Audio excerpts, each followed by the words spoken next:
દોસ્તો, ગેસ સિલિન્ડરની અછત થાય એટલે લોકો તરત કાળાબજારી શરૂ કરી દે. સામાન્ય ભાવમાં મળતી વસ્તુ એકાએક મોંઘી થઈ જાય છે. હોટલ, રેસ્ટોરન્ટ બધું ધડાધડ બંધ થવા લાગે છે અને લોકો કહેવા લાગે છે કે હવે શું કરીશું. પણ સાચી વાત તો એ છે કે ઘણી વખત અછત ગેસની નથી હોતી, અછત સમજદારીની હોય છે.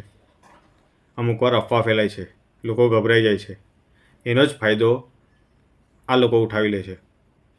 એવી જ રીતે શાંતિથી વિચારો કે જો એક વર્ષ માટે ખેડૂત પાક ઉગાડવાનું બંધ કરી દે તો શું થાય? તો અનાજ આવશે, શાકભાજી આવશે, દૂધ આવશે. ત્યારે માત્ર હોટલ નહીં, આખું શહેર બંધ થઈ જશે.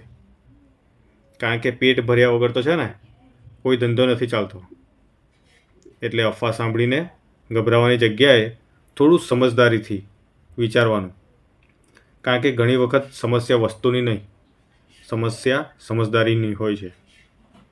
અને યાદ રાખો, ખેડૂત છે તો જ આપણા ઘરમાં ચૂલો બળે છે. બાકી ખેડૂત ચાહે ને તો આપણને ઘૂંટણે પાડી દે, આખા દેશને. બરાબર ને? જય માતાજી.